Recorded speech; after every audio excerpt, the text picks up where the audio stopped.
अस्सलाम वालेकुम to everyone. आज का सेशन हम अपना स्टार्ट करते हैं। सेशन स्टार्ट करने से पहले मेरी रिक्वेस्ट है आप सब स्टूडेंट से कि कल का लेक्चर सबने रिकॉर्डिंग देख ली होगी यूट्यूब पर। तो आई होप कि सबने अपने लेक्चर्स को नोट किया होगा, जो क्वेश्चन है तमाम क्वेश्चन को भी नोट किया होगा और तमाम कॉन्सेप्ट्स को भी रिवाइज किया है। तो आज सर जब आपसे क्वेश्चन करेंगे तो आप सबने पार्टिसिपेट करना है। या तो आप चैट में आंसर दें या फिर अपना हैंड रेस करें ताकि हम आपको अनम्यूट करें, या फिर अपना माइक खुद अनम्यूट करके उसका जवाब दें। ठीक है? तो क्लास को हमें सेशन को इंटरेक्टिव बनाना है, ऐसा बिल्कुल भी नहीं करना कल की तरह कि टीचर आपके क्वेश्चन का वेट कर रहे हैं या फिर आपके रिस्पांस का वेट कर रहे हैं और आप सब खामोश हैं। ठीक है? तो मैं वेलकम करती हूँ सर हमजा को। Welcome to our session sir Hamza. Over to you sir, you can start the class.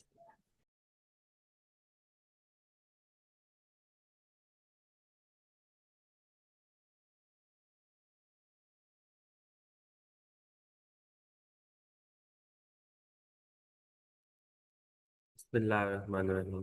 In the name of Allah, most gracious, most merciful. First of all, ma'am Aqsa Wais को स्पेशल थैंक यू मैं कहूँ जिन्होंने मुझे इस course का part बनने और इन sessions में प्रेजेंट करने का मौका दिया। डियर स्टूडेंट्स, उम्मीद है कि कल वाला सेशन आपको कुछ ना कुछ उसमें से समझ आया होगा। आई नो कि वो आपके लिए वो टॉपिक कुछ न्यू है, और लेकिन इतना मुश्किल टॉपिक नहीं था। आप उसके रिकॉर्डिंग एक दफ़ा विजिट कर लें, और फिर अभी हम उस टॉपिक को थोड़ा सा ना रिवाइज भी कर लेते हैं, क्योंकि जो आज वाला टॉपिक है ना वो उसके साथ इंटरकनेक्ट है। सो पहले कोई मुझे क्लियर कर दे कि मेरी स्क्रीन विजिबल है और मेरी आवाज़ आ रही है। यस सर, आपकी स्क्रीन भी विजिबल है, आपकी वॉइस भी क्लियर है। Okay, thank you very much.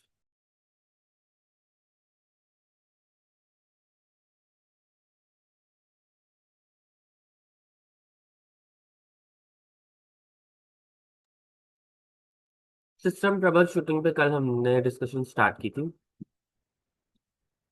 तो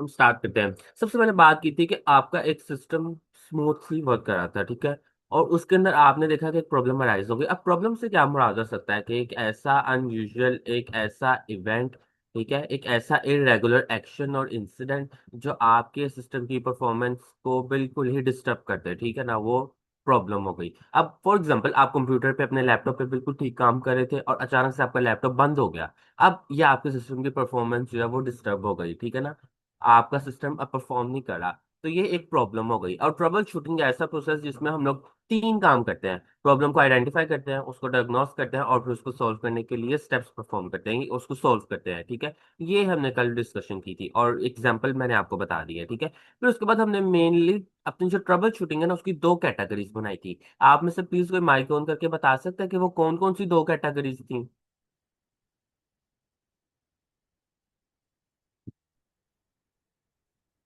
अच्छा, उतनी देर में सोच लें। और मैं आपको ये बात कहना चाहूंगा कि जितने भी अब जो मैं बातें बता रहा हूँ कल वाले लेक्चर को जो समराइज कर रहा हूँ, आप साथ साथ इसको अपने पास नोट करते हैं, क्योंकि ये आपकी 9th क्लास की टेक्स्ट बुक में चैप्टर नंबर 4 है, मैंने विजिट किया है। और आपने नेक्स्ट में भी इसे प्रिपेयर करना होगा, तो आपको बहुत ईजी हो जाएगा फिर उसको प्रिपेयर करना, ठीक है। अच्छा, मेनली हमारे पास दो कैटेगरीज थी, एक हार्डवेयर ट्रबल शूट और एक सॉफ्टवेयर ट्रबल शूट, ठीक। हार्डवेयर ट्रबल शूट यानी आपके जितने भी फिजिकल हार्डवेयर डिवाइसेस होते हैं, फिजिकल कंपोनेंट्स होते हैं, उनके अंदर अगर कोई प्रॉब्लम आ जाए तो आपने जो उसको फिक्स करना है वो सारा प्रोसेस जो है वो हार्डवेयर ट्रबल शूट। नेक्स्ट उसके बाद आगे सॉफ्टवेयर ट्रबल शूट में आपके सॉफ्टवेयर के अंदर अगर कोई प्रॉब्लम आ जाए। अच्छा, हार्डवेयर ट्रबल शूट में हमने काफी ज्यादा कैटेगरीज पढ़ी थी, ठीक है। मैं जस्ट उनके नेम्स बताऊंगा और यही कल वाला सेशन था, ठीक है। अच्छा, सबसे पहले हम लोगों ने हार्डवेयर ट्रबल शूट में बात की कि भाई आपके सिस्टम के कनेक्टिविटी में इश्यू होगा, या आपका सिस्टम टर्न ऑन या बूटिंग प्रोसेस में प्रॉब्लम होगी। बूटिंग प्रोसेस क्या होता है? आप जब कंप्यूटर को अपने लैपटॉप पर टर्न ऑन करते हैं, ठीक है, ये बूटिंग प्रोसेस होता है। यानी टर्न ऑन करने में कोई मसला हो, जैसे कि सॉकेट में या वायर में या पावर सप्लाई में कुछ ऐसा इश्यू हो, ठीक है। नेक्स्ट उसके बाद हम लोगों ने बात की कि हार्डवेयर में आपके पास स्टोरेज डिवाइसेस में कोई प्रॉब्लम आ जाए, या आपकी रैम, उसमें अगर आपकी रैम हार्ड ड्राइव कोई ऐसा इश्यू हो सकता है, हार्ड ड्राइव एनवीएमई या कोई इस तरह से। ठीक, फिर उसके बाद हम लोगों ने बात की डिफरेंट हम लोगों ने कल ट्रबल शूट्स की बात की जो हार्डवेयर कैटेगरी के अंदर आते थे, ठीक है। फिर उसके बाद हम लोग सॉफ्टवेयर कैटेगरी की तरफ जब हमने मूव ऑन किया, हार्डवेयर के अंदर इस तरह से हम लोगों ने पढ़ा कि हमारा सिस्टम जो है वो टू हॉट हो जाता है, ठीक है। आई होप कि आप सबको याद होगा जिसमें इसको समराइज कर रहा हूँ, ठीक है। अब सॉफ्टवेयर कैटेगरी में अगर आते हैं तो सबसे पहले आपकी एप्लीकेशन ट्रबल शूट, यानी आपकी एप्लीकेशन जो है, ऐप जो है, फॉर एग्जांपल व्हाट्सएप है, एक्सेल है, पावर पॉइंट है, कोई भी ऐप जो है वो फ्रीज हो जाती है, वो मूव नहीं कर रही, वो वर्क नहीं कर रही, ठीक है।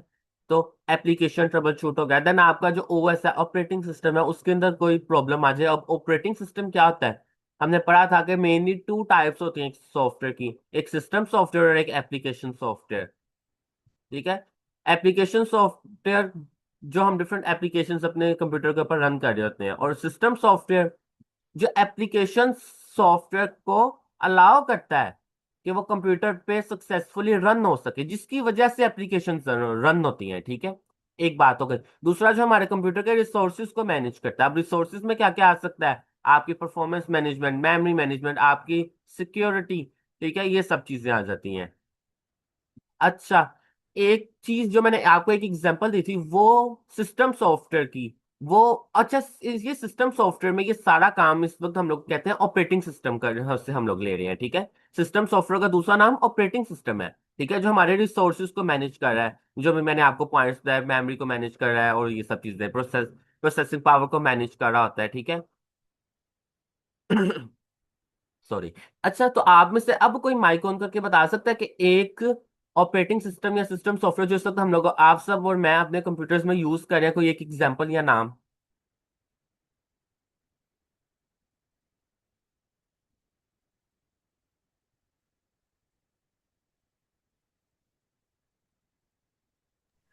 राबिया, आप अपना माइक अनम्यूट करके बताएं। Sir window. Exactly, exactly, window. अच्छा, ये तो बात हो गई भाई ऑपरेटिंग सिस्टम तक की, यानी आपके ऑपरेटिंग सिस्टम में कोई प्रॉब्लम आ जाए तो आप उसे फिक्स कर सकते हैं। देन मैं हमने बाकी कभी आपके नेटवर्क में अगर कोई प्रॉब्लम आ जाए तो आप उसे फिक्स कर सकते हैं, ठीक है। नेटवर्क ट्रबल शूट हमने बात कर ली थी। इसी तरह ये स्टेप बाय स्टेप सारा प्रोसेस में हमने वायरसेस की बात की कि आपके सिस्टम में कोई वायरस आ जाए। तो ये था हमारी कल वाली सारी डिस्कशन, जिसको हमने समराइज कर लिया टाइप्स ऑफ ट्रबल शूटिंग में। हमने जस्ट सिर्फ इनके नेम्स नहीं थे पढ़े, बल्कि हमने एक डिस्कशन की थी, हमने इनके सिम्टम्स पढ़े थे। जब भी कोई बीमारी आती है ना, सबसे पहले हम उसकी अलामत पढ़ते हैं, ठीक है, उसकी अलामत क्या है, कि भाई आप फील कैसा कर रहे हैं। फिर तब तब हम उस सिम्टम्स को, उन अलामत के जरिए हम ये अंदाजा लगा पाते हैं कि ये यही बीमारी है। इस बच्चे का रंग जर्द हो रहा है तो उसका मतलब में भी इसको कोई लिवर का प्रॉब्लम हो, ऐसा मतलब कि हम लोग आइडिया लेते हैं उस बीमारी की तरफ, ठीक है ना। तो सिम्टम्स हम लोगों ने कल डिस्कस किए थे, फिर हमने कुछ चंद एक कुछ स्टेप्स देखे थे, बहुत ज्यादा डिटेल में नहीं, थोड़े से स्टेप्स देखे थे, और फिर उसका एक सोल्यूशन देखा था, ठीक है ना। अब नेक्स्ट मूव करते हैं स्टेप्स ऑफ ट्रबल शूटिंग पे। आई होप कि यहाँ तक आप सबको कुछ ना कुछ समझ आ गई होगी। जिन्होंने लेक्चर मिस भी किया था उन्होंने भी कुछ ना कुछ नोट कर लिया होगा कि ट्रबल शूटिंग होता क्या है, अब हमने करना है क्या, अब हमने किन स्टेप्स को फॉलो करना है। 7 मेजर स्टेप्स हैं जिनको हमने फॉलो करना है, ठीक है। तो अभी कोई आप, अब आप सोच रहे होंगे कि सर आपने तो कल कहा था कि 3 स्टेप्स हैं, identification of problem, diagnosis and its and strategies that we have apply, यानी आइडेंटिफाई, डायग्नोस, और फिर perform strategies to solve the problem. ये जो फर्स्ट लाइन आपके पास दिखी, ये 3 स्टेप है। लेकिन आपकी मैं साथ साथ कोशिश किया कि टेक्स्ट बुक को भी साथ थोड़ा विजिट करता रहूं और उसमें से भी कुछ पॉइंट्स निकालूं। तो आपकी टेक्स्ट बुक के अंदर ये 7 पॉइंट्स उन्होंने लिखे हैं, किसी भी प्रॉब्लम को ट्रबल शूट को, सॉरी, किसी भी ट्रबल शूट को आपने किस तरह से सोल्व करना है, ठीक है, किन स्टेप्स को फॉलो करना है। तो वो ये 7 स्टेप्स हैं, ठीक है। फर्स्ट ऑफ ऑल, स्टेप 1 है आइडेंटिफाई द प्रॉब्लम, ठीक। स्टेप 2 पे establish are 3 are probable cause. Step 3, test the theory to determine the cause. Step 4, establish a plan to action to resolve the problem, implement the solution, verify full system functionality, document findings, actions and outcomes, ठीक। Step 1 पे क्या कह रहा है कि problem को identify करें, ठीक हो गया। स्टेप 2 पे वो क्या कह रहा है, establish a theory of probable cause, कि आपने वो पॉसिबल चांसेस जो है ना वो सब लिख लेने अपने पास। फॉर एग्जाम्पल सपोज कर लो कि आपका कंप्यूटर चलता चलता बंद हो गया है और स्क्रीन, अच्छा, स्क्रीन ब्लैक हो गई है, तो क्या वजह हो सकती है, आपने वो लिखनी शुरू कर देनी है। फॉर एग्जांपल सपोज कर ले, ये जस्ट एक एग्जांपल ही है अभी, ये हो सकता है कि भाई मॉनिटर में इशू आ गया हो, एक वजह, पॉसिबिलिटी है, वो लिख ली। फिर आपने नीचे एक और लाइन में लिख दिया कि भाई हो सकता है इसके ओएस जो है वो ट्रबल शूट कर गया, एक लाइन में आपने नीचे एक और रीजन लिख दिया, तीन चार रीजन आपने लिख दी। Test the theory to determine the cause. आपने बारी बारी हर एक को टेस्ट करना शुरू करना है। किस तरह टेस्ट करना है, आपने जाना है और जाके मॉनिटर का जाके चेक करना है कि क्या मॉनिटर की लाइट ऑन है, मॉनिटर वर्किंग में है। अच्छा मॉनिटर तो है, इसका मतलब ओएस में ऑपरेटिंग सिस्टम में कोई यहाँ पे प्रॉब्लम आ गई है। फिर आपने अपने ऑपरेटिंग सिस्टम को चेक करना स्टार्ट करना है। यानी आपने हर जो आपने कोजेस चार पांच छह जितने भी कोजेस दिखे थे ना, अब थ्री स्टेप के आपने सबको टेस्ट करना स्टार्ट कर देना है। और फिर इसी दौरान आपको एक कॉज मिल गया, आपने कहा भाई यहाँ पे ऑपरेटिंग सिस्टम वर्किंग में नहीं है, ऑपरेटिंग सिस्टम में प्रॉब्लम है। यहां तक समझ आ गई। Establish a plan to action to solve the problem. अब आपने प्लानिंग कर लेनी है अपने माइंड में, आपने एक स्केच बनाना है कि अब मुझे क्या प्रोसीजर परफॉर्म करना पड़ेगा इस प्रॉब्लम को ट्रबल शूट करने के लिए, इसको सॉल्व करने के लिए, स्टेप 2 3 और 4 में। फिर उसके बाद फिफ्थ से आ जाती है इम्प्लीमेंटेशन। आपने इंप्लीमेंट करना, अब जो आपने प्लानिंग की थी ना, आपने उस सोल्यूशन को इंप्लीमेंट करना स्टार्ट कर देना है। ठीक। स्टेप 6 पे आपने वेरीफाई करना है। आपने प्रोसेस सारा कंप्लीट कर लिया, आपने अपने जिसे कहते हैं ऑपरेटिंग सिस्टम को जो आपने ट्रबल शूट कर लिया, अब आपने दोबारा से उसको ऑन करके देखना है, वेरीफाई भी तो करना है ना कि जो मैंने काम किया वो उसका कोई फायदा भी हुआ है।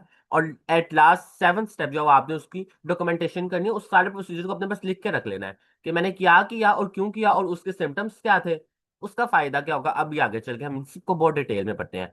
अच्छा बस यहाँ पे रोक के ना, लेकिन एक बात जो मैं आप सबको कहना चाहूंगा ना, आप लोग अगर थोड़ा सा गौर करें तो स्टेप नंबर 1 वो बिलोंग करता है आइडेंटिफिकेशन से। स्टेप 2 3 और 4, 2 में हम लोग क्या कर रहे हैं, कॉजेज दिख रहे हैं, 3 में उनको टेस्ट कर रहे हैं और 4 में प्लानिंग कर रहे हैं। तो ये तीनों स्टेप्स अगर आप लोग गौर करें डायग्नोसिस से बिलोंग करते हैं, और 5 6 और 7 जो है वो बिलोंग करते हैं इम्प्लीमेंटेशन से, अप्लाई स्ट्रेटेजी से। ठीक है ना। तो यानी मेनली अगर मैं बात करूं, फिर भी ओवरऑल ट्रबल शूटिंग में 3 मेन प्रोसीजर्स होते हैं। ठीक है। सो यहां तक किसी का आप में से कोई क्वेश्चन हो तो आप माइक ऑन करके या हैंड रेस करके फौरन से पूछ लें।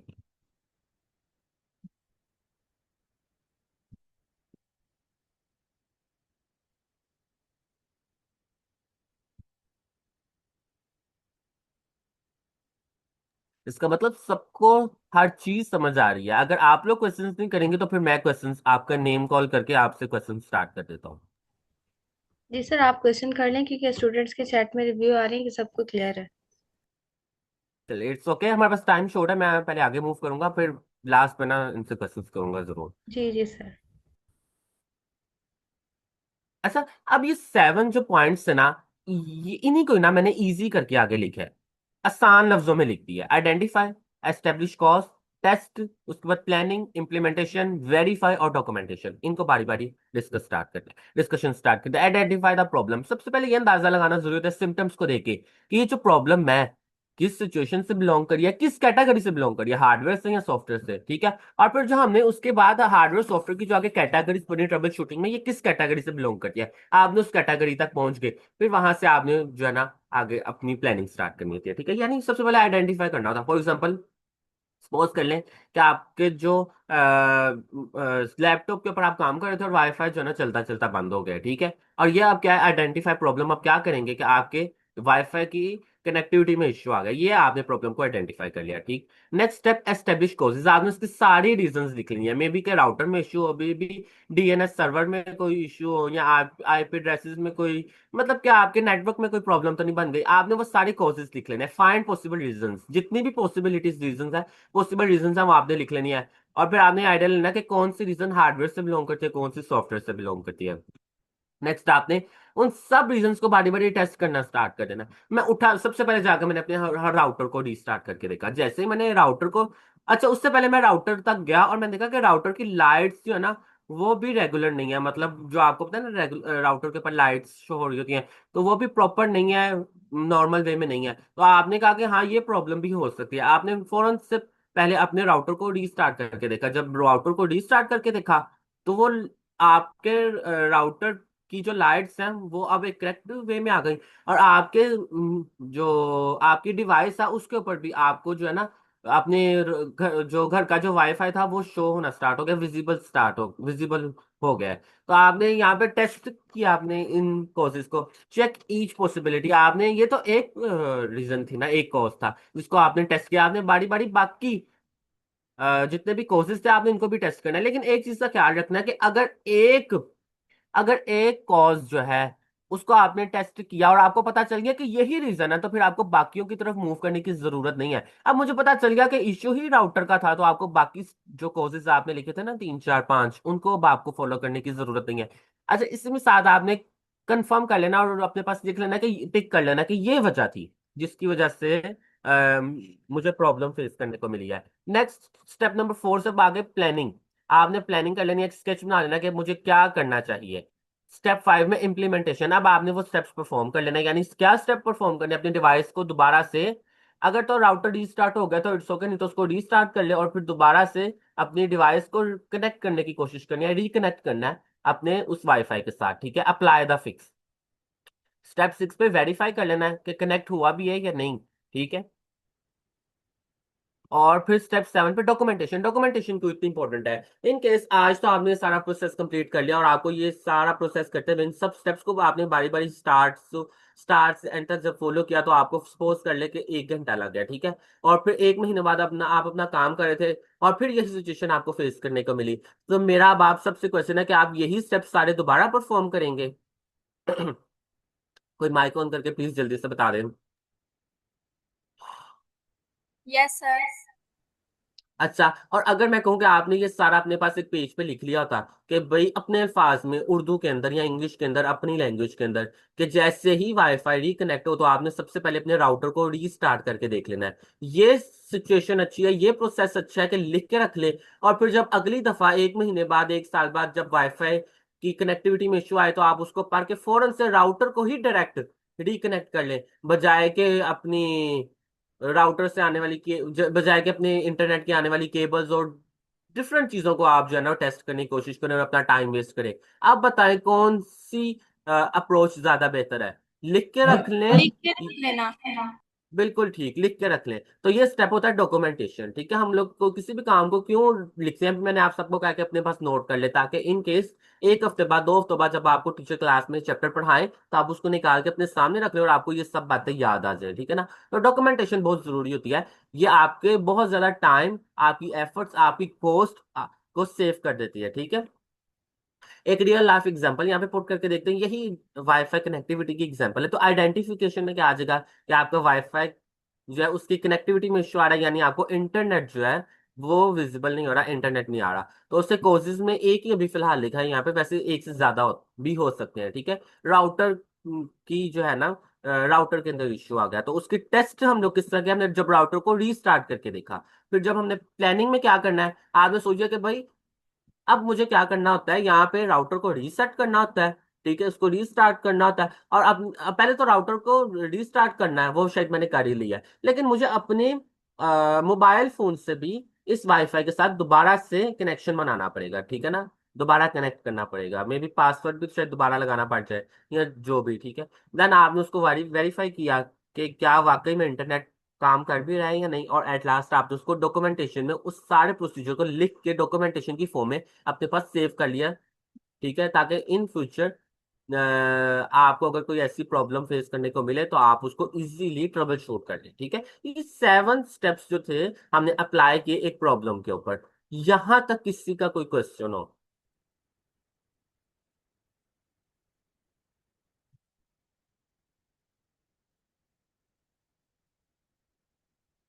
चले भाई, अब आपकी बारी आती है।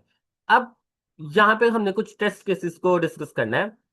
तो 2 टेस्ट केसेस मैंने लिखी है, अभी आपने ही मुझे करवानी है। ठीक है, लिखा सब कुछ ऊपर मैंने लिखा हुआ है, जस्ट आपने अपने माइक ऑन करते जाना है और बताते जाना है। ठीक है, चीजों को। सबसे पहले प्रॉब्लम है, problem computer is on but no display. ठीक है, सबसे पहले इसकी प्रॉब्लम प्रॉब्लम आइडेंटिफिकेशन में फर्स्ट स्टेप जो है वो क्या हो सकता है जी? कोई माइक ऑन करके पढ़ के बता सकता है जल्दी से? Screen is black.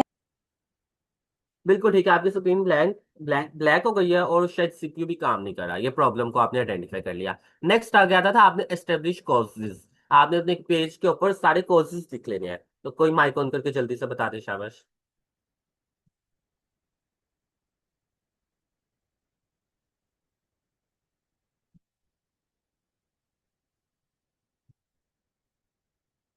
अच्छा मैम, अक्सर से मैं रिक्वेस्ट करूंगा कि आप प्लीज पार्टिसिपेंट्स के नेम आप कॉल कर सकती हैं। Yes sir. हरम, आप अपना माइक अनम्यूट करके आंसर दें।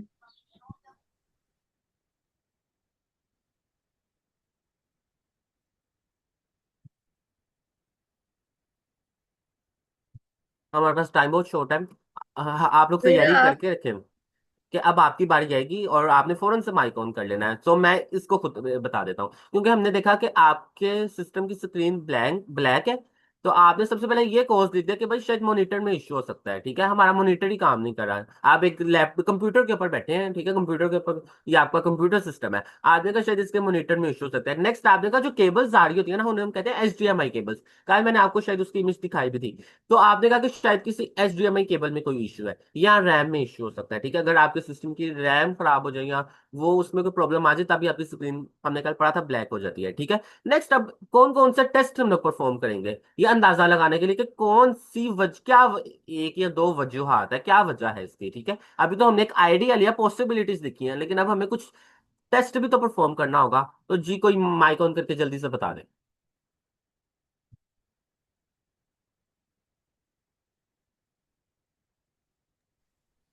जैनब आप बता दें। देखिए, जिसको भी आंसर आ रहा है बता दें, इसका कोई इशू नहीं है कि कोई एक स्पेसिफिक बंदा मतलब बताएगा या फिर जिसका नेम मैं कॉल कर रही हूँ। ऐसे टाइम वेस्ट हो रहा है, आपका वेट कर रहे हैं सर आपके रिस्पॉन्स का।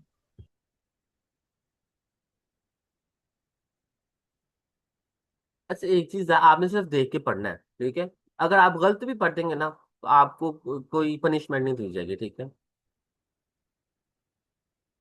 एक्सप्लेन तो मैंने करना है।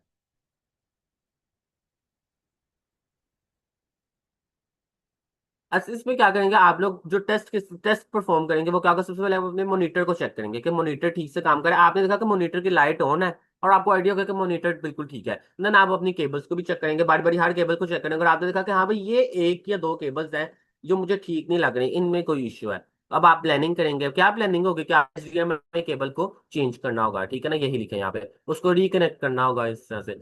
देन आप इम्प्लीमेंटेशन करेंगे, क्या करेंगे, केबल्स को फिक्स करेंगे। आपने कहा ये हो सकता है कि शायद ये केबल्स जो है ना, इन वो ये सही तरीके से लगी नहीं। ठीक है, तो ये शायद प्रॉब्लम है। तो आपने क्या करेंगे, उनको दोबारा से सही तरह कनेक्ट करेंगे केबल्स को। अक्सर ऐसा होता है ना, हम लोग चार्जर भी लगाते हैं तो वो पिन सही से मोबाइल फोन में अटैच नहीं हो पाती, शायद कोई ऐसा इश्यू है।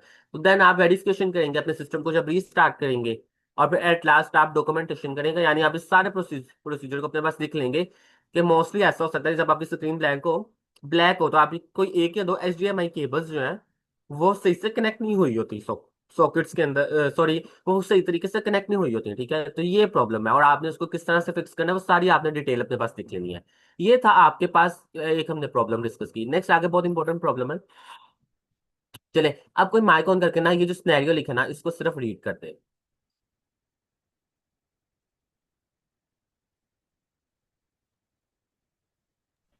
उम्मे कुलसुम, आप रीड करें।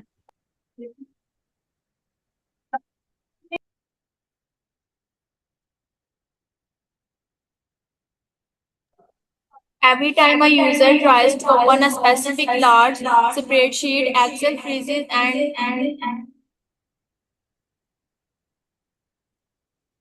and says not responding through other Excel files open fine. बिल्कुल ठीक है। जैसे सिनेरियो ये है कि एक एक्सेल फाइल होती है, आपको पता होगा एक्सेल फाइल का। अगर नहीं भी पता तो एक सॉफ्टवेयर, एक टूल होता है, यहाँ पे उसको सर्च करते हैं एक्सेल। माइक्रोसॉफ्ट ऑफिस का ये टूल है। ठीक है, यहाँ पे ये माइक्रोसॉफ्ट एक्सेल 2010, इसको हम लोग यूज करते हैं जो डाटा हमने रोज और कॉलम्स की फॉर्म में प्रेजेंट करना होता है। ठीक है, एनी हाउ ये हमारे पास एक टूल है। ठीक है, और ये इस टूल की हम लोग एक फाइल जो है ना वो ओपन करना चाह रहे हैं, लेकिन वहां पे एरर क्या आ रहा है, नॉट रिस्पॉन्डिंग का। और अक्सर माइक्रोसॉफ्ट वर्ड की फाइल्स में भी हमें ये एरर देखने को मिलता है। अब हमने इससे फिक्स करना है। ठीक है, आइडेंटिफिकेशन में क्या आ जाएगा कि भाई एक्सेल फाइल है, ठीक है, और वो ओपन नहीं हो रही। ठीक है, और नॉट रिस्पॉन्डिंग का ना हमें एरर आ रहा है। तो ये आइडेंटिफिकेशन में आपने यही लिख देना है। अच्छा मैं आप सबसे यहाँ पे क्वेश्चन है, जल्दी से बता दें कि ये हार्डवेयर से बिलोंग करते हैं, सॉफ्टवेयर ट्रबल शूट से बिलोंग करते हैं, जल्दी से।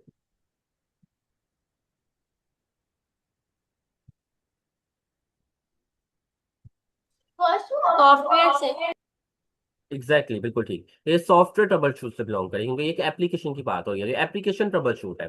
सॉफ्टवेयर की कैटेगरी के अंदर एप्लीकेशन ट्रबल शूट, बिल्कुल ठीक है। इसका मतलब आप लोग चीजों को गौर से पढ़ रहे हैं, समझ रहे हैं। अच्छा, नेक्स्ट आगे हमारे पास कॉजेज अगर हम लोग लिखेंगे तो ये एक मेन कॉज हो सकता है कि भाई हमारी जो कैशी है ना, वो डिस्टर्ब हो गई है, यानी वो करप्ट हो गई है, ठीक है। तो एक तो ये चीज हो गई कि कैशी के अंदर कोई मसला है, या दूसरा ये हो सकता है कि आपकी फाइल के लिंक में कोई इश्यू है या कोई ऐसा इश्यू है, ठीक है।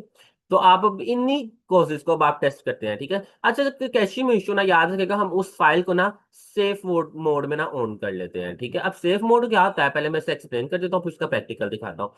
सेफ मोड में याद रखेगा ये होता है कि है ना, आप किसी भी फाइल को जब आप ओपन करते हैं ना, लाजमी नहीं सिर्फ आपने एक्सेल की फाइल को, किसी भी फाइल को जब सेफ मोड में जब आप ओपन करते हैं, तो वो सबके सब ड्राइवर्स उसमें कनेक्ट नहीं होते, सिर्फ चंद एक एसेंशियल ड्राइवर्स जो होते हैं ना वो कनेक्ट होते हैं। अब ड्राइवर्स क्या होते हैं, हार्डवेयर और सॉफ्टवेयर को जो कनेक्ट करते हैं, ठीक है। यानी आपकी फाइल के अंदर जो एक्स्ट्रा जो ग्राफिकल रिप्रेजेंटेशन होती है ना, वो नहीं होती, ठीक है।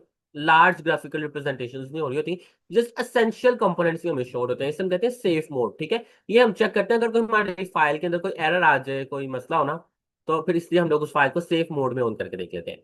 तो अगर अच्छा, यहाँ पे ना डिफरेंट तरीके हैं किसी भी फाइल को सेफ मोड में ऑन करने के। एक जो तरीका ये है वो क्या है, आपने अपने कीबोर्ड पे विंडो और आर प्रेस करना है, ठीक है। और अगर क्योंकि यहाँ पे मैं एक्सेल की फाइल को सेफ मोड में ऑन करना चाह रहा हूँ, तो आपने यहाँ पे लिखना है एक्सेल/सेफ, ठीक है। आप मैं यहाँ पे जनरली लिखा, लेकिन आपको स्पेसिफिकली फाइल का नेम लिखना पड़ेगा, ठीक है, जो फाइल जो वो आप सेफ मोड में ऑन करना चाह रहे हैं। देन आप ओके पे प्रेस करते हैं तो आपकी फाइल सेफ मोड में ऑन हो जाती है, ठीक है।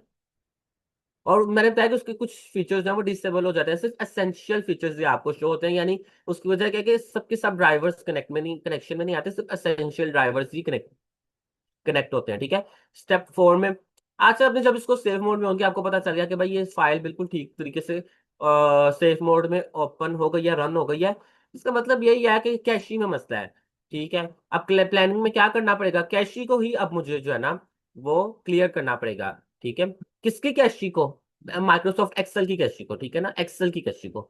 स्टेप 5 में इंप्लीमेंटेशन में मैं काम करूंगा, माइक्रोसॉफ्ट ऑफिस में जाऊंगा, वहां पे सेटिंग्स में क्लिक करके आप ओपन एंड रिपेयर वाले पे क्लिक करेंगे, तो यहाँ पे क्या होगा कि आपकी जो उस फोल्डर में जो कैशी है वो क्लियर हो जाएगी, ठीक है। स्टेप 6 में आप वेरीफाई करेंगे, यानी उस फाइल को दोबारा से ओपन करके देखेंगे, और वो 2 या 3 सेकंड्स में ही दोबारा से आपके सिस्टम में ओपन हो जाएगी। तो इसका मतलब कि आपने जितने स्टेप्स परफॉर्म किया वो बिल्कुल ठीक है। और स्टेप 7 पे आप उसको अपने पास लिख के रख लेंगे फ्यूचर के लिए, ठीक है, ताकि फ्यूचर में अगर आपको ये प्रॉब्लम देखने को मिले तो आप उसे इन स्टेप्स को यूज करते हुए आप उसे सोल्व कर ले, आपको अपना टाइम वेस्ट ना करना पड़े। यहाँ तक अगर किसी का कोई क्वेश्चन हो तो आप बता दो।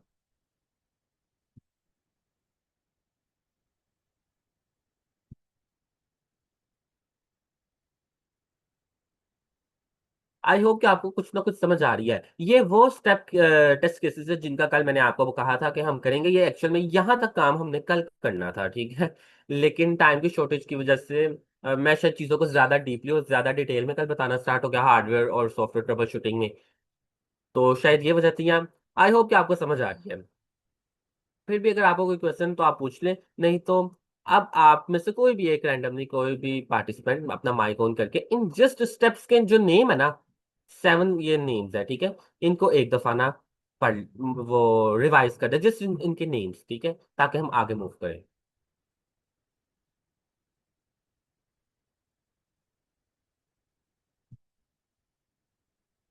जी मिस राबिया।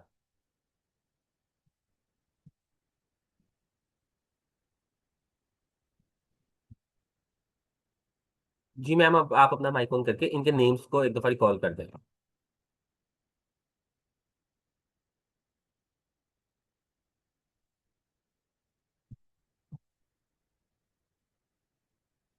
जैसे शायद अगर आप बोल रही है तो आपकी आवाज नहीं आ रही। सर, मैम राबिया का चैट में क्वेश्चन है, इनको स्टेप 3 समझ नहीं आया। अच्छा, और स्टेप काफी 3 सारे समझ क्वेश्चन नहीं आया। स्टूडेंट चैट में कर रहे हैं। ठीक है। अच्छा, तो अगर आप उन क्वेश्चंस को बारी बारी इस तरह रिपीट कर दें, मैं स्टेप 3 को दोबारा एक्सप्लेन कर देता हूँ, ठीक है। स्टेप 3 में क्या होगा, जितने भी आपने कोर्सेज लिखे थे ना, आपने उनको बारी बारी चेक करना शुरू करना है कि फर्स्ट ऑफ ऑल सबसे पहले आपने फॉर एग्जांपल ये एग्जांपल अब अपने माइंड में रखें कि आपका कंप्यूटर जो है ना वो टर्न ऑन नहीं हुआ या स्क्रीन ब्लैक हो गई है, इस तरह से आप कि अभी तक आपको विंडो ही डिस्प्ले नहीं हुई, आपने उसको टर्न ऑन तो किया यानी बूटिंग प्रोसेस स्टार्ट हुआ, लेकिन अभी तक स्क्रीन जो है ना वो ब्लैक है, या विंडो भी तक आपको डिस्प्ले नहीं है, ठीक है। तो आपने कोर्सेज जो लिखे थे कितने थे, 5 या 6 होंगे फॉर एग्जाम्पल के। इसकी सपोज कर लिया भाई रैम में इश्यू हो सकता है, या आपने कहा कि भाई इसके ऑपरेटिंग सिस्टम में, ओएस में कोई इश्यू हो सकता है, या फिर आपने बात की कि भाई इसकी वायर्स, ये जो HDMI केबल्स हैं उनकी कनेक्टिविटी में इश्यू हो सकता है, ठीक है। या वो जो सॉकेट जो आप यूज करते हैं सॉकेट, अब आई होप कि आपको याद हो, कल मैंने आपको इमेज दिखाई थी, जो आपकी एक्सटेंशन वायर होती है, जो लीड होती है, ठीक है, जिसके अंदर आपने सबके सब जो है ना वो प्लग्स लगाए होते हैं सॉकेट्स के अंदर। तो उसमें कोई इश्यू हो सकता है। ये 4 कोर्सेज अभी मैंने लिख बताए आपको, ठीक है। तो टेस्ट केसेस में ये होता है कि आपने एक, किसी एक जो है ना वो जिसे कहते हैं ना कॉज का आपने बताना होता है कि ये वजह हो सकती है, यानी आपने बताना है कि ये वजह है, ठीक है, ये कॉज है। तो वो किस तरह से आप बताएंगे, आप बारी बारी हर कॉज जो आपने 4 या 5 जो आपने कॉजेज दिखे थे, जो रीजन दिखे थे, आप उनको परफॉर्म करेंगे ना। सो फॉर एग्जाम्पल सबसे पहले आप सॉकेट को चेंज करके देखेंगे, आप सारे प्लग्स वहां से निकालेंगे, आप कहेंगे शायद ये सॉकेट खराब हो गई है, आप सॉकेट को चेंज करके देखेंगे। अब जैसे ही आपने सॉकेट को चेंज किया, फॉर एग्जाम्पल के लिए सपोज कर लें आपका कंप्यूटर जब ठीक से बूटिंग प्रोसेस स्टार्ट हो गया, इसका मतलब यहाँ पे जो आपने टेस्ट परफॉर्म किया है, टेस्ट में क्या होता है कि आपने जो भी आपने कॉजेज जो इश्यूज लिखे ना, आपने उनको रिप्लेस करना होता है, ठीक है, और आपने ये वेरीफाई करना होता है, ये बताना होता है कि ये वजह है, ठीक है। आपने क्लियर कट कोई 1 या 2 रीजंस बतानी होती है जिनको आगे आपने परफॉर्म करना होता है, ठीक है। अब जैसे मैंने सॉकेट को रिप्लेस किया तो मुझे पता चला कि ये सॉकेट खराब है, ये वजह थी, ठीक है। तो अब आपको बाकी कॉजेज को चेक करने की जरूरत नहीं है, पहले आप उसको इंप्लीमेंट करेंगे, यानी पहले आप उसकी इंप्लीमेंटेशन करेंगे। फिर अगर इन केस आपका सिस्टम जो वर्किंग में नहीं आता, फिर आप बाकी कोजेस को देखेंगे। अच्छा फॉर एग्जाम्पल के लिए अभी के लिए सपोज करें कि आपने सॉकेट को रिप्लेस किया, लेकिन तब भी आपका सिस्टम टर्न ऑन नहीं हुआ, इसका मतलब क्या है कि सॉकेट पिछली भी ठीक थी, ये भी सॉकेट ठीक है। फिर आपने HDMI केबल्स को जो है ना वो उनकी कनेक्टिविटी देखनी स्टार्ट कर दी। हाँ, आपने देखा कि ओहो ये तो एक केबल तो सही से कनेक्ट ही नहीं थी, इसका मतलब ये इश्यू था। अब आपको पता चल गया कि यहाँ पे ये इश्यू है, ठीक है। तो यहाँ पे इस तरह से होता है। अगर यहाँ पे हम इसके डिटेल में भी जाएं,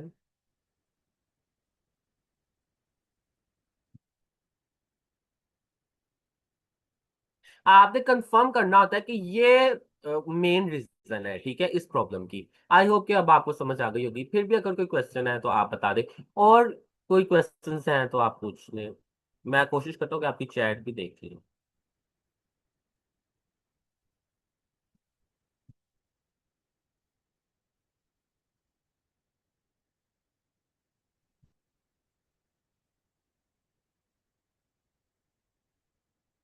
तो हम नेक्स्ट मूव करें। Yes sir.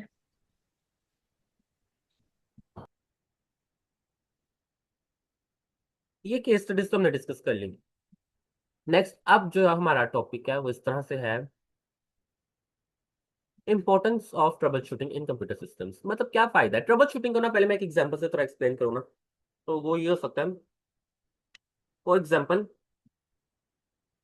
क्या आपको कोई भी मसला होगा, कोई बीमारी हो गई है, कोई बुखार हो गया है, फीवर है, या आप कोई भी ऐसा कोई छोटा मोटा कोई, अगर आप अपनी बॉडी में चेंज फील करते हैं तो आप डॉक्टर से जब जाके कंसल्ट करते हैं, ठीक है, तो इसका मतलब ट्रबल शूटिंग है। और जो डॉक्टर आपको मेडिसिन देता है, ठीक है, और आप वापस मेडिसिन के बाद हेल्दी हो जाते हैं, तो ये ट्रबल शूटिंग वाला प्रोसेस है। तो ऐसे वैसे ऐसा करने का क्या फायदा होता है, ठीक है ना।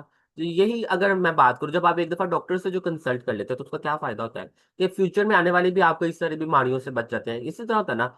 और आप पहले से ज्यादा बेहतर फील करना शुरू कर देते हैं, यही सब चीजें होती हैं, ठीक है।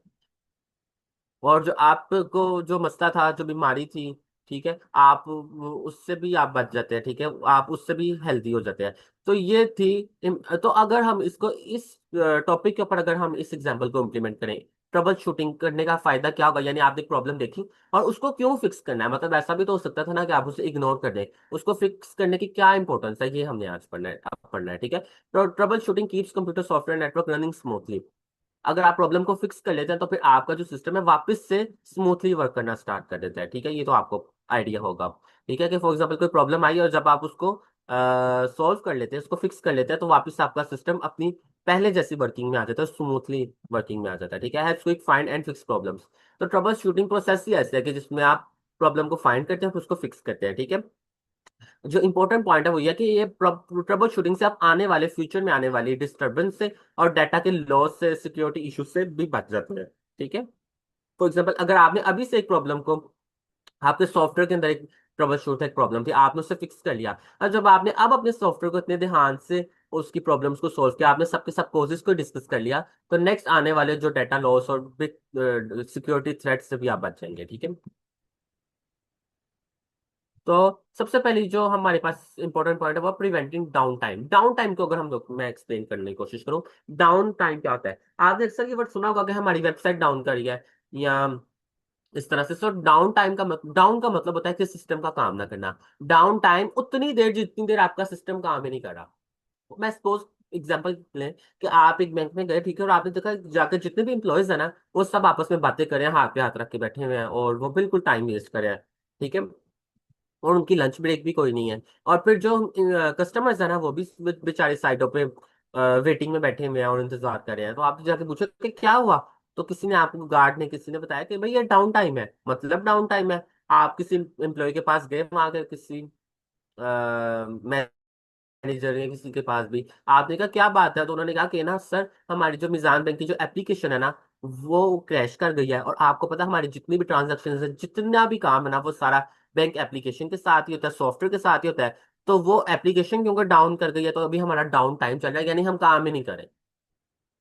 ये मैंने कोशिश किया कि आपको एक एग्जांपल से एक्सप्लेन करने की, आई होप कि आपको समझ आ गई होगी। तो जब भी किसी भी सिस्टम के अंदर डाउन टाइम होता है ना, तो उनकी प्रोडक्टिविटी रुक जाती है। ठीक है। और वो लॉस के अंदर जाना स्टार्ट हो जाते हैं। ठीक है। और अब जब तक उनकी बैंकिंग मैनेजमेंट यानी हायर अथॉरिटी से उस एप्लीकेशन में आने वाले इश्यू को, प्रॉब्लम को फिक्स नहीं करेंगे, उससे ट्रबल शूट नहीं करेंगे, तो उनका डाउन टाइम उसी तरह जारी और सारी रहेगा, जो कि एक अच्छी अप्रोच नहीं है। ठीक है। तो ट्रबल शूटिंग आपको डाउन टाइम से बचाता है। ठीक है। आपका सिस्टम डाउन ना हो। अच्छा, डाउन टाइम का नुकसान क्या मैं पहले बता चुका हूँ, कि आपकी प्रोडक्टिविटी रुक जाती है और वो बहुत कम हो जाती है, और आप लॉस में जाना स्टार्ट हो जाते हैं। ठीक है। नेक्स्ट मूव करते हैं। Ensuring data integrity. आपके डाटा का नाम, डाटा इंटेग्रिटी बहुत जरूरी। डाटा इंटेग्रिटी से क्या मुराद है, कि आपके डाटा का जिसे कहते हैं एक्यूरेट होना, डाटा का एक्यूरेट होना, रिलायबल होना। मतलब कि आपके डाटा को किसी ने डैमेज नहीं किया, डाटा को कोई लॉस नहीं हुआ। मतलब कि आपका डाटा बिल्कुल 100% एक्यूरेट है, जैसा था वैसा ही है, उसमें किसी ने कोई चेंजिंग नहीं की। इसे कहते हैं डाटा इंटेग्रिटी। अब डाटा क्या होता है, ठीक है, आप सबको आइडिया होगा। Problems can corrupt data. अब होता ये है, फॉर एग्जांपल आप सपोज कर लें,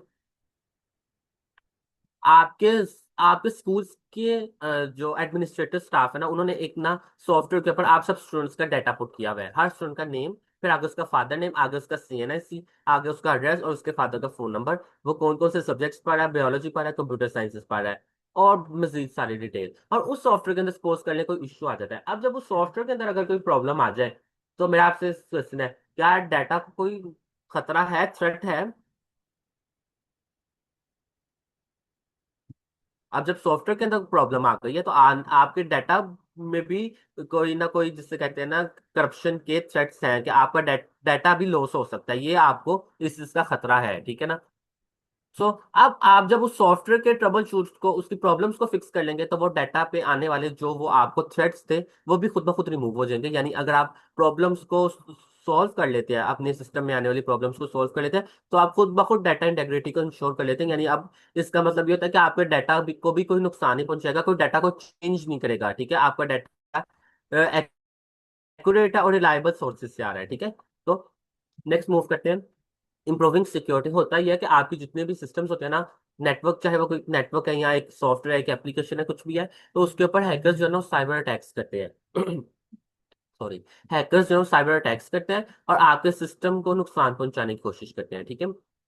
सो अगर आप सिस्टम में ट्रबल शूट करते रहेंगे, प्रॉब्लम्स को फिक्स करते रहेंगे, तो आप मुस्तकबिल में आने वाली, फ्यूचर में आने वाले जो लॉसेज है उनसे बचेंगे। किस सूरत में, देखें फॉर एग्जांपल, आपकी एक वेबसाइट जो वो क्रैश कर गई, सपोज कर ले। अब जब आप किसी भी प्रॉब्लम को ट्रबल शूट करते हैं, वो उसकी वजह यह है कि आप सिर्फ उस कॉज को नहीं देख रहे होते, आप अपने पास लिस्ट में काफी ज्यादा कॉजेज दिख रहे होते हैं। अब जब आप कॉजेज दिखेंगे, तो आप वल्नरेबिलिटीज को भी फाइंड कर लेंगे। वल्नरेबिलिटीज क्या होती हैं, आपके सिस्टम में आने वाले वीक पॉइंट्स होते हैं। आप वीक पॉइंट्स लिख लेंगे, आप कहेंगे ये पॉइंट है जिसकी वजह से मुस्तकबिल में मेरा डाटा लॉस हो सकता है। ठीक है। मेरी सिक्योरिटी को खतरा है। ठीक है। ये वीक पॉइंट है, ये वीक पॉइंट है, आप उन वीक पॉइंट्स को भी दूर करने की कोशिश करते रहेंगे।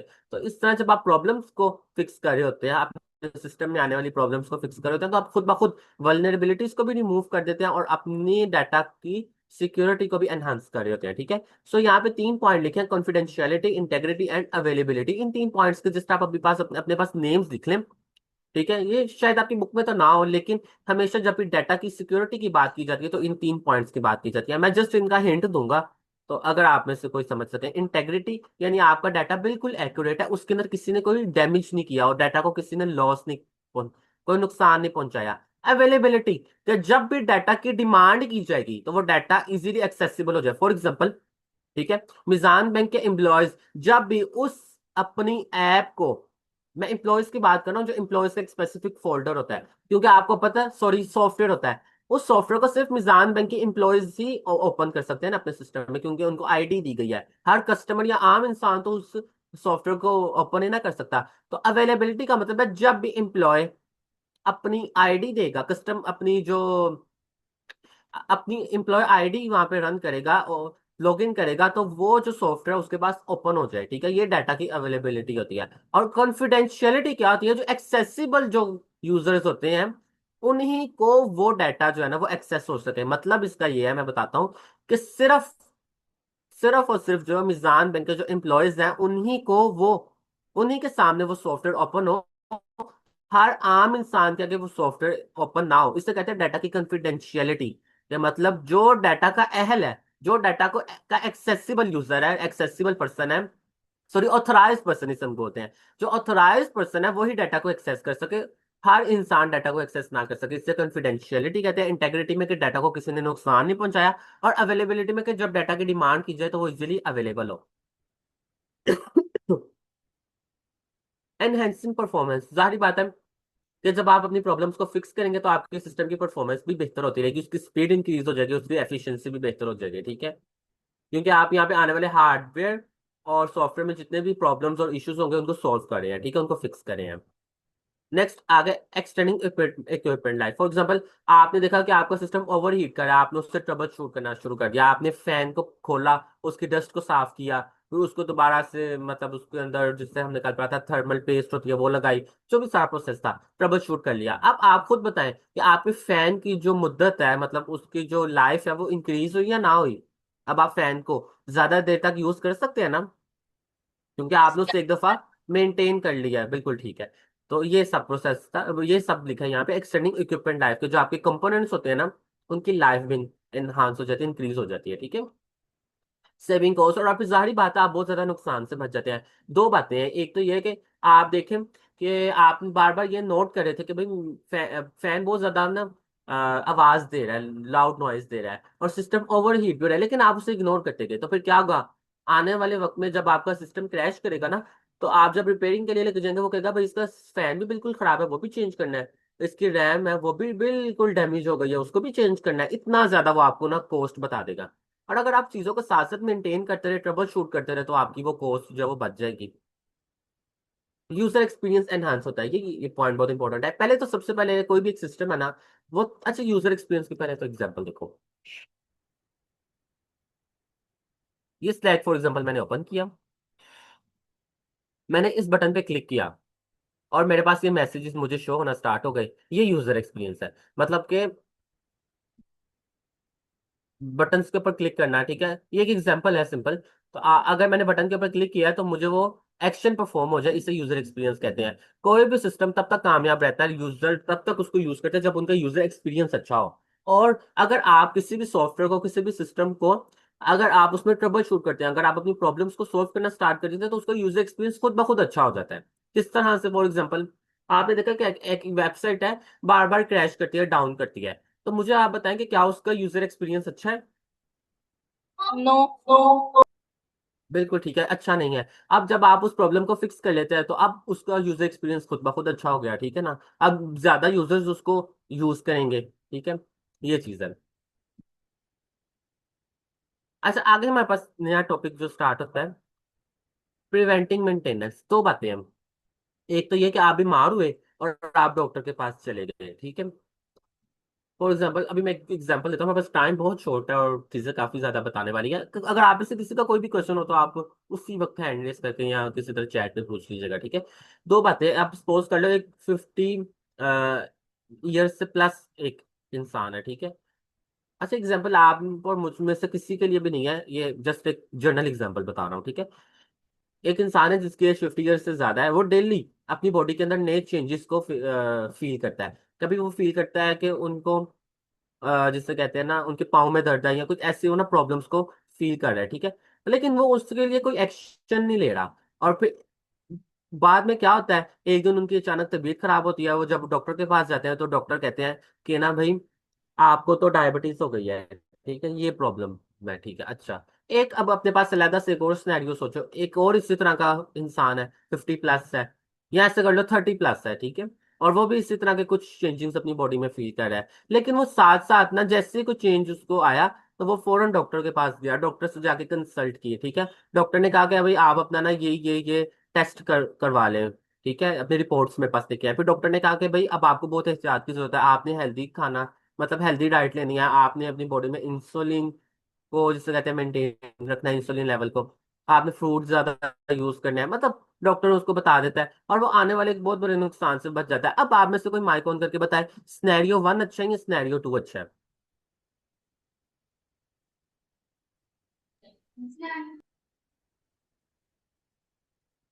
बिल्कुल ठीक है, आप लोग सोच रहे हो कि सिनेरियो 2। अब मैं आपको बता देता हूँ, सिनेरियो 1 जो है उसका मतलब है ट्रबल शूटिंग। क्योंकि प्रॉब्लम आई, आपने उसे फिक्स कर लिया, ठीक है, आप डॉक्टर के पास गए, डॉक्टर ने जैसे बताया आपने वैसा करना शुरू कर दिया। एक वक्त आएगा कि 6 या 8 महीनों बाद आप वापस अपनी पहले जैसी रूटीन में तो आ जाएंगे, लेकिन अब आपको वो बीमारी तो लग गई ना। और सिनेरियो 2 क्या है कि आप बीमारी के आने से पहले ही, ठीक है, अपनी जो तैयारी शुरू कर दे, मतलब ये कि आप एक्शंस परफॉर्म करने स्टार्ट कर दे। जैसे ही आपने अपनी कोई चेंज देखा, आप उससे कोई भी, जैसे आपने कोई प्रॉब्लम देखी, आप उससे फौरन से उसी वक्त क्लियर कर दें, ठीक है। तो अब फिर आप इसका फायदा क्या होता है, आप मुस्तकबिल में आने वाली किसी बहुत बड़ी मुसीबत से बच जाते हैं। जिसे कहते हैं प्रिवेंटिव मेंटेनेंस, यानी प्रिवेंट कहते हैं ना बचा के रखना, और मेंटेनेंस साथ साथ चीजों को मेंटेन करते रहना, यानी किसी बहुत बड़े प्रॉब्लम से अपने आप को बचा के रखना। तो एक्शंस टेकन बिफोर प्रॉब्लम अकर, यानी किसी भी मसले के आने से पहले जो आप एक्शंस परफॉर्म कर रहे होते हैं, ठीक है। बजाय कि आप किसी भी सिस्टम के फेल होने का इंतजार करें और फिर उसको बाद में उसको मेंटेन करें, इससे बेहतर है कि आप साथ साथ रेगुलरली उसको मेंटेन करते रहें। तो अगर हम इन दोनों को कंपेयर करें ना, तो प्रिवेंटिव मेंटेनेंस जो है ये प्रॉब्लम के आने से पहले और ट्रबल शूटिंग प्रॉब्लम के बाद। और प्रिवेंटिव मेंटेनेंस में हम इश्यूज से बच रहे होते हैं, प्रॉब्लम से बच रहे होते हैं, ठीक है। और ट्रबल शूटिंग में क्या होता है, उस प्रॉब्लम को फिक्स कर रहे होते हैं। और प्रिवेंटिव मेंटेनेंस से, अच्छा ट्रबल शूटिंग में तो हमारा टाइम वेस्ट होता है, कॉस्ट भी वेस्ट होती है, ठीक है ना, क्योंकि अब हमारी मजबूरी है, हमें उस प्रॉब्लम को फिक्स करना ही करना है। और प्रिवेंटिव मेंटेनेंस हमें जब आने वाली मुस्तकबिल में आने वाली किसी प्रॉब्लम से बचाती है, तो फिर हमारा वो टाइम भी सेव हो जाता है, ठीक है। अब आप में से कोई माइक ऑन करके बताए कि कौन सी अप्रोच बेहतर है, हमें किससे अडॉप्ट करना चाहिए? Preventive maintenance. हाँ, लेकिन ये आपके सिनेरियोस के मुताबिक होता है। अब एक ऐसी सिचुएशन है, आप साथ साथ चीजों को मेंटेन तो करे थे, लेकिन फिर भी कोई प्रॉब्लम आ गई, तब तो आपको ट्रबल शूट करना ही पड़ेगा, ठीक है। लेकिन इस सारे से हम यही सीख रहे हैं कि हमें साथ साथ अपने इक्विपमेंट्स को, अपने सॉफ्टवेयर को और हार्डवेयर को मेंटेन रखना चाहिए, ठीक है। अब फिर से वही बात आ जाती है, वाई प्रिवेंटिव मेंटेनेंस, तो ये हमारे सिस्टम को फेल होने से बचाती है, ठीक है। सिस्टम की परफॉर्मेंस को बेहतर करती है। अब जब आप चीजों को साथ साथ बेहतर करते रहेंगे तो सिस्टम की परफॉर्मेंस भी बेहतर होती रहेगी, ठीक है। और आने वाली मुस्तकबिल में जब आपको लॉस से बचाती है, तो फिर आपको उसके लिए जो आपको टाइम और एफर्ट्स और कॉस्ट लगानी पड़ेगी, आप उससे भी बच जाएंगे, ठीक है। और आपके सिस्टम की लाइफ भी इंक्रीज होती रहेगी। जब आप उससे ज्यादा किसी चीज को मेंटेन करते रहते हैं तो आपको उसको ज्यादा देर तक इस्तेमाल करते रहते हैं। आपको इस चीज का आई होप का आइडिया हो, जो लोग अपनी बाइक को हर मंथ जो है उसकी वो जिसे कहते हैं ना सर्विस करवाते हैं, तो उनकी बाइक जो है वो उसको ज्यादा देर तक उसको यूज कर सकते हैं। टाइप्स ऑफ प्रिवेंटिव मेंटेनेंस में दो कैटेगरीज बन जाएंगी, एक हार्डवेयर की और एक सॉफ्टवेयर की। यानी आप हार्डवेयर को मेंटेन करेंगे, यानी रेगुलरली अपने सीपीयू को क्लीन करते रहेंगे, उसके फैन को क्लीन करते रहेंगे, डस्ट को रिमूव करेंगे, केबल्स को चेक करते रहेंगे, सिस्टम को ओवर हीट होने से बचाएंगे, ठीक है।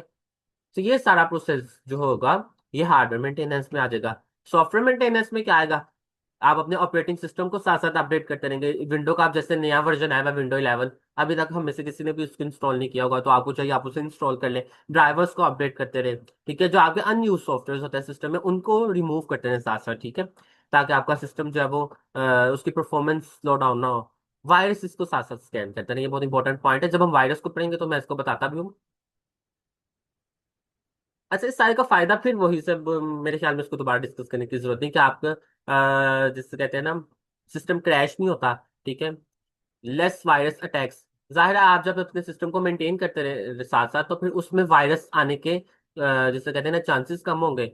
आप अपने प्रॉब्लम सिस्टम में आने वाली प्रॉब्लम्स को जल्दी और बहुत कम टाइम में डिटेक्ट कर सकते हैं। मतलब कि ये कि जब आप अपने सिस्टम को मेंटेन करोगे ना, तो आपका ट्रबल शूटिंग वाला प्रोसेस भी आसान हो जाता है। वो किस तरह से, आपको पता है कि अभी 2 दिन पहले मैंने अपने सीपीयू के ऊपर से फैन, सीपी आपने आपको पता है 2 दिन पहले मैंने फैन के ऊपर से डस्ट को रिमूव किया है। अब जब आज ये प्रॉब्लम आई है, तो मुझे फैन को चेक करने की जरूरत तो है ही नहीं, फैन तो बिल्कुल ठीक है। आई होप कि आपको चीजों को समझ आ रही है, ठीक है। यानी ये कि जब आप चीजों को साथ साथ मेंटेन कर रखते हैं, आपको पता होता है कि मेरे कौन से इक्विपमेंट्स बिल्कुल ठीक है, तो ट्रबल शूटिंग के दौरान भी आपको ज्यादा टाइम वेस्ट नहीं करना पड़ता, ठीक है। तो रियल लाइफ एग्जांपल का मतलब यही है कि मेंटेनेंस, तो आप अगर आप मेंटेन रखेंगे तो आपका सिस्टम स्मूथली ज्यादा देर के लिए काम करेगा, और नो मेंटेनेंस में आपका सिस्टम स्लो डाउन हो जाएगा, ठीक है। और अगर आप ऐसा नहीं करते तो उसके नुकसान क्या क्या, आपका सिस्टम जल्दी क्रैश कर जाएगा, आपका डाटा लॉस हो जाएगा, डाटा की इंटेग्रिटी पे एक सवाल आएगा, ठीक है। आपके सिस्टम की परफॉर्मेंस स्लो डाउन हो जाएगी, या आपके हार्डवेयर पार्ट्स भी डैमेज हो सकते हैं, ठीक है। इंपॉर्टेंट बातें, 2 बातें हैं। वायरस, तो वायरस की सबसे पहले बात करते हैं। अभी मैंने पहले कहा कि अगर आप मेंटेन नहीं रखते, तो आपके सिस्टम में वायरस के आने के नुकसान आते हैं, ठीक है, खतरा आते हैं, ठीक है, वायरस के आने के चांसेस होते हैं। सो यही बात फिर से दोबारा से लिखे कि आपने अपने आप को सिस्टम आपने अपने सिस्टम को वायरस से बचा के रखना होता है, ठीक है। Protect your system from the malware, viruses, worms and ransomwares, ठीक है। अगर आप इन वायरस से, रैंसमवेयर से अपने सिस्टम को बचा के रखते हैं, तो आपका सिस्टम जो है वो, उसमें प्रॉब्लम्स के आने के चांसेस खुद ब खुद कम हो जाते हैं, और वो ज्यादा देर के लिए आपका सिस्टम रन करता है। तो ये 4 टर्म्स देखिए, मैं इनको एक्सप्लेन कर देता हूँ। मालवेयर सबसे पहले एक ऐसा सॉफ्टवेयर होता है कि जो आपके सिस्टम को डिस्टर्ब करने के लिए, उसको डिस्ट्रॉय करने के लिए, उसको नुकसान पहुंचाने के लिए, आपके रिसोर्सेज को डिस्टर्ब करने के लिए क्रिएट किया जाता है। ये एक ऐसा सॉफ्टवेयर है। अब आगे इसके 3 टाइप्स है, वायरस, वॉर्म और रैंसमवेयर। अच्छा, एक टर्म यूज होती थी कोरोना वायरस, कोई माइक ऑन करके बता सकते हैं इसको वायरस क्यों कहते थे?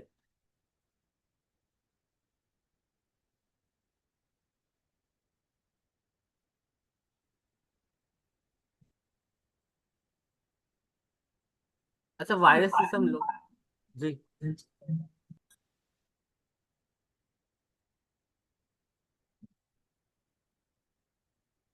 वायरस जैसे हम लोग इसलिए कहते थे क्योंकि ये एक इंसान से दूसरे में, दूसरे से तीसरे में फैलती जाती है बीमारी।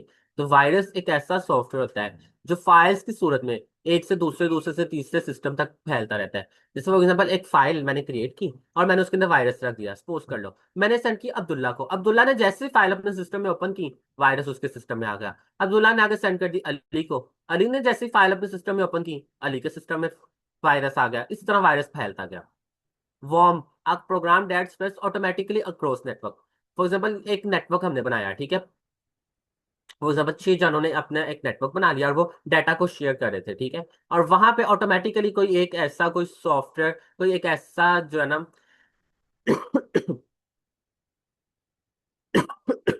सॉरी, ठीक है, आप उस नेटवर्क के अंदर ऑटोमेटिकली वॉर्म जो है वो स्प्रेड हो जाता है, ठीक है। वो वॉर्म क्या करता है, वो वही काम करता है जो मालवेयर करता है। एक्चुअल में ये तीनों बातें, वायरस, वॉर्म और रैंसमवेयर, मालवेयर की टाइप्स हैं, ठीक है। मालवेयर क्या काम करता है, आपके सिस्टम के रिसोर्सेज को, डाटा को नुकसान पहुंचाता है, ठीक है। रैंसमवेयर कहाँ पे फैलता है, that locks data and demands payment. Ransomware में क्या होता है, हैकर्स जो है आपके डाटा को पहले लॉक करते हैं, फिर आपको कहते हैं कि आपको ये डाटा चाहिए। इंसान कहते हैं हाँ जी बिल्कुल चाहिए। एक्चुअल में वो इंसान है, तो एक पूरा एक सिस्टम होता है। अब वो जब डाटा की डिमांड करता है, तो वो डाटा इस तरह नहीं देते, उनसे पेमेंट लेते हैं। फॉर एग्जाम्पल, सपोज कर लो आपकी नादरा की जो सॉफ्टवेयर ना वो हैक हो गया, ठीक है। अब नादरा के अंदर पूरे पाकिस्तानियों का सारा डाटा है। अब जब हैकर्स जो है वो, सपोज करने एक एग्जांपल है, ठीक है, आपने ऐसा करना नहीं है, गवर्नमेंट ऑफ पाकिस्तान से डिमांड करते हैं पैसों की, क्या आप मुझे 50 करोड़ रुपया दें हमें, तो हम आपको ये डाटा फिर वापस करेंगे। अब जाहिर है उनको वो, उनके साथ डील कोई ना कोई करनी पड़ेगी। इस ऐसे सिचुएशन को हम लोग रैंसमवेयर कहते हैं। तो आपने अपने सिस्टम को इन सब सिचुएशन से बचा के रखना होता है। किस लिए? ये सब प्रिवेंटिव मेंटेनेंस का पार्ट है। प्रोटेक्शन, वायरस प्रोटेक्शन भी जो है वो प्रिवेंटिव मेंटेनेंस का एक पार्ट है, ठीक है, उसकी एक टिप है। इसका फायदा क्या होता है कि आप अपने सिस्टम में, फिर वही बात है कि प्रॉब्लम्स आने वाली, फ्यूचर में आने वाली प्रॉब्लम से अपने सिस्टम को बचा के रखते हैं, ठीक है। सो इसकी इंपॉर्टेंस क्या है?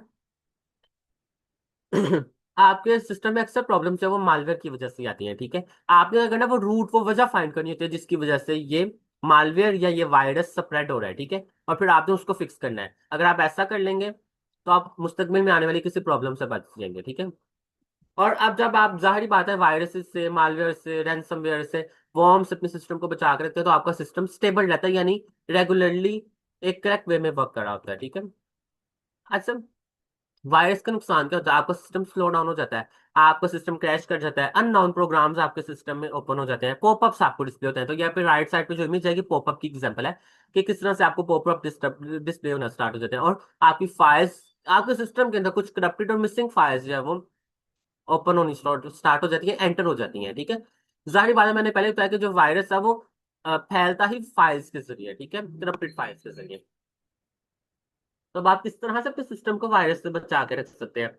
एंटीवायरस के जरिए। तो यहाँ पे आपको एक प्री बिल्ट एंटीवायरस विंडो के अंदर भी मिलता है। आप यहाँ पे अगर सर्च करें एंटीवायरस, यहाँ पे इसे ओपन कर लें। अब टाइम बहुत शॉर्ट है, ये एंटीवायरस आपके पास ओपन हो गया।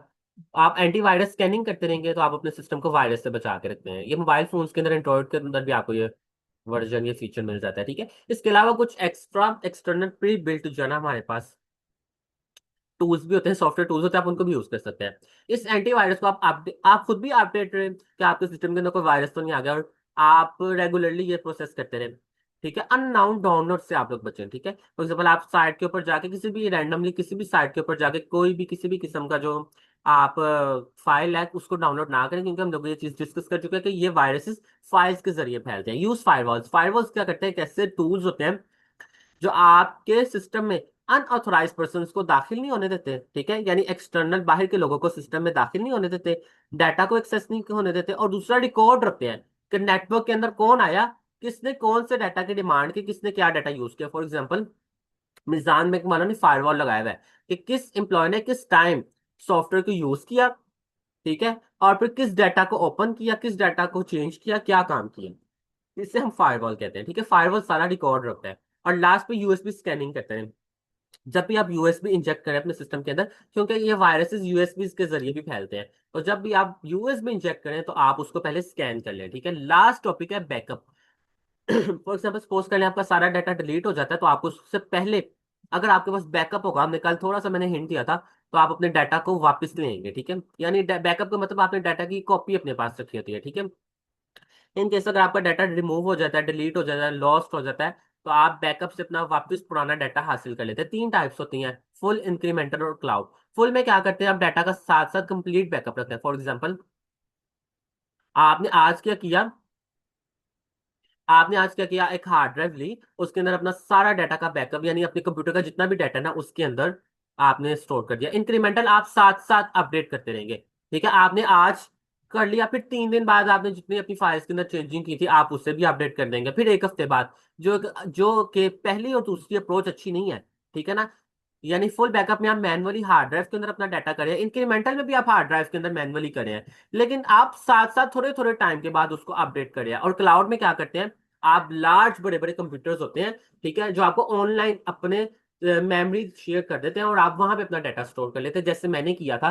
मैंने आपको शायद एक एग्जांपल, ये कुछ बात बताई भी थी कि लास्ट 2 years बिफोर मेरे एनवीएमई और हार्ड ड्राइव जो है वो बिल्कुल खराब हो गई थी, तो फिर मैंने पहले से वन ड्राइव के अंदर अपना डाटा का बैकअप किया हुआ था, ये क्लाउड था।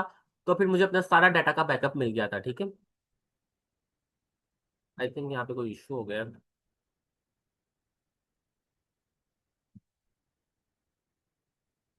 अच्छा, इसका फायदा यही होता है कि आपका डाटा अगर लॉस हो जाए तो आपको उसको आप वापस, वो आपको डाटा मिल जाता है, ठीक है।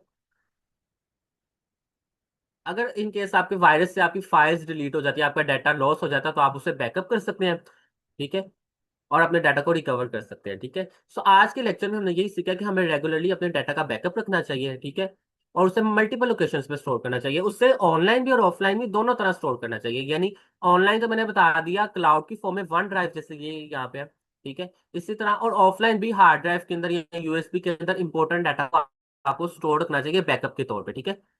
और ये हम प्रैक्टिस हमें रेगुलरली करनी करनी चाहिए। आगे हम इस सारी, अगर हम अपनी 2 दिन की जो है ना जो डिस्कशन है उसको कंक्लूड कर दूं, तो हमने क्या सीखा? हमने ट्रबल शूटिंग को पढ़ा के ट्रबल शूटिंग में 3 प्रोसेसेस होते हैं, फिर 2 टाइप्स है, हार्डवेयर और सॉफ्टवेयर, फिर 7 स्टेप्स है। ठीक है, बेसिकली उन्हें 3 जो हमने स्टेप्स पढ़े हैं ना, प्रॉब्लम को आइडेंटिफाई करना, डायग्नोज करना और उसको फिक्स करना, उन्हीं को हमने बहुत डिटेल में उस 7 स्टेप्स की फॉर्म में देखा जो आपकी टेक्स्ट बुक में लिखे थे। ठीक है, देन हमने देखा कि हमने, बजाय कि हम इंतजार करते रहे कि हमारा सिस्टम ट्रबल शूट करे, हमें प्रिवेंटिव मेंटेनेंस करनी चाहिए, हमें अपने सिस्टम को रेगुलरली मेंटेन रखना चाहिए। उसमें 2 इंपॉर्टेंट बातें थी, एक तो वायरस प्रोटेक्शन, अपने सिस्टम को वायरस से बचा के रखें, दूसरा डाटा का बैकअप रखें, ताकि अगर इन केस डाटा आपका डैमेज हो जाए, लॉस्ट हो जाए, तो आप उसको भी बैकअप कर लें। ठीक है, इसकी बैकअप की हमारे पास एग्जांपल्स काफी सारी हैं। एक तो क्या आप मैनुअली अपने डाटा को बैकअप रखें, ठीक है, उसको डुप्लीकेट यानी किसी हार्ड ड्राइव के अंदर कहीं ना कहीं, या दूसरा कि आप क्लाउड स्टोरेज के अंदर अपना डाटा स्टोर कर लें, जैसे वन ड्राइव, गूगल ड्राइव या कोई और। ठीक है, सो आई होप कि आपको कुछ ना कुछ समझ आई होगी। ये था हमारा आज का सेशन। ठीक है, मैं आपकी चैट एक दफा देख लेता हूँ। Yes ma'am, now it's up to you.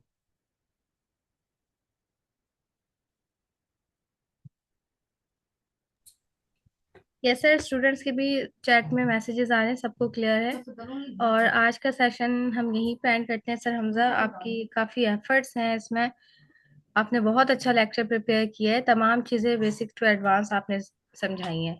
तो thank you so much sir, आपने अपना कीमती वक्त हमें दिया।